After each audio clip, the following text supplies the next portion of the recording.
Welcome to Father Time. My name is Greg, and it's an honor to be here along with Samuel and Alexander. We were going to bring you a very interesting segment, Cooking in COVID Times with Samuel. So I'll turn it over to Sam. Hello, people out there Sam. in TV land. Hey, I cook too, Greg. Yeah, but you guys don't cook like me, so this is my time. You all stay off here for a minute. Hey, well, what we wanted to talk about this morning is COVID cooking, and ever since this whole thing, this lockdown started, it's just made me, do what I love to do anyway, which is cook. So I do have three of my four kids that still live in the household with me, and I'm somebody who loves to, cook breakfast, lunch, dinner. I mean, obviously, at 5'9", 285 pounds, I don't eat salads all day long. So my culinary, love for the culinaries is very, very varied. So I love to bake, I love to cook, I love to fry, I love to baste, I love to barbecue, and I'm very, very experimental with that. If you were to see my pantry, I probably have over 50 different spices, and I use tons and tons of marinades. For myself and my children, what I like the most is chicken. Chicken, you can do anything with it. You can baste it, you can fry it, you can barbecue it, you can boil it. You can do all sorts of stuff with it. And depending on the type of size that you have, you can have tons and tons of meals. So Sam, you're talking about not going out and cooking at home. It's cheaper and what? Oh, definitely. So I mean, I could go buy a bag of beans, big old 5-pound bag of beans, which costs like $5. With that bag of beans, I can make 4 huge pots of beans that will last forever. I can make baracho beans, or I could just make plain beans, and then I can mash them up and make refried beans. So I can have bean and cheese tacos the next morning, or I can have chalupas for dinner, or I can just have eggs with some potatoes, with some bacon and some beans on the side. And then of course I usually buy like the 18-pack of extra large eggs, and those usually cost about $3.18. So with 18 eggs, with the people that I got to feed, those will usually last like 2 breakfasts. But 2 breakfasts for $3.18 I can make. And then when you add, my kids love I call it my chorizo con. And what the con means is with. And then the with means potatoes, cilantro, red onions, yellow onions, white onions, corn tortillas. So I could take all these extra stuff and add 6 eggs and make this gigantic meal that feeds everybody. So and plus I'm somebody who loves to host family and friends at my house too. So unfortunately we haven't been doing that much lately because of the COVID, but it definitely hasn't stopped me from cooking and providing for my family. Do you have your kids help you? Yeah, actually they've become matter of fact, my kids have helped me more in the last few months since we just purchased this house in April and moved into our own house. I mean, my son never, and I mean never, would initiate, "Hey Dad, you want to cook?" I'm like, "Yeah, you want to cook?" And he's like, "Yeah, well, when we get that chicken," I'm like, "Yeah, well, let's go." And then my daughter's initiating. Sometimes in my 16 years of being a single parent, it's very rare that I get up and somebody's actually cooking before I'm cooking. So I think just the fact that we purchased this house kind of like opened up a different thing inside of my children.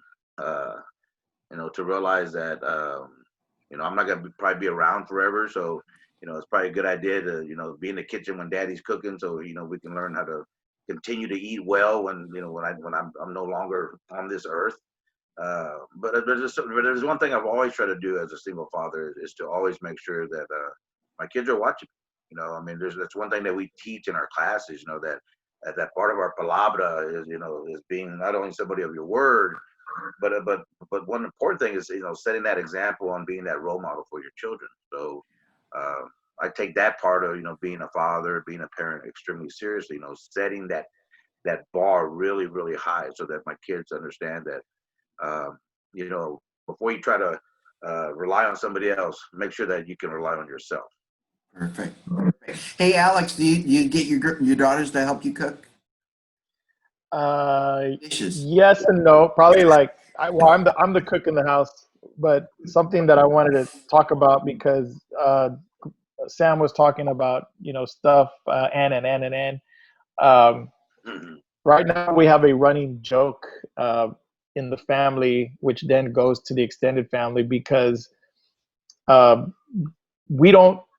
I think there was 1 week we went a whole week without bread, and the girls were complaining because I have two girls, and they were saying like, we don't have any bread, we don't have any bread, we don't have any bread. And so whenever we go to my sister's or my mom's or to a friend's house, and they see bread, they're like, oh my God, y'all got bread, we don't have bread, and this and that, and they make it We're sound so like poor. We can't afford a loaf of bread. exactly. So they make it sound like we don't feed them. And so there's the running joke that they don't feed them. Okay. So Are the it doesn't ribs showing yet? Are the ribs showing? it doesn't bother me that they say that because we're a joking family, and those are kind of the jokes that we would kind of bring out and put somebody on blast, so to speak. But as the cook of the house, as the cook and mainly the main cook or the only cook, when they say that we don't have any bread, what I interpret that as is that they don't know how to cook.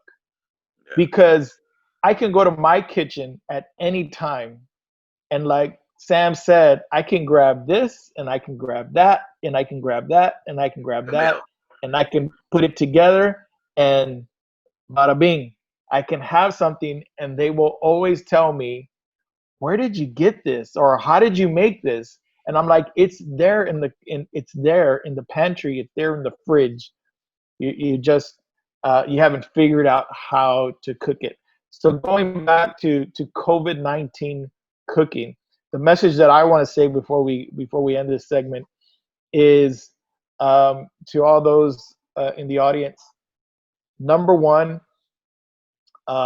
you have to have an inkling of passion to cook. I think that's very important. Doesn't have to be major, but you got to have a desire to cook. Number two, when my mother started cooking, she always used to make hot dogs and eggs. And I was like, bleh. As a kid, I was like, I did not want to eat that. I love weenie and eggs, man, with ketchup. No, man, I did not like it. And bologna. I had what do you call it when I had my palate was like I wanted something other than that. But the point being is, and then my mom would tell me, hey, well, then you're not hungry. So, I ate it.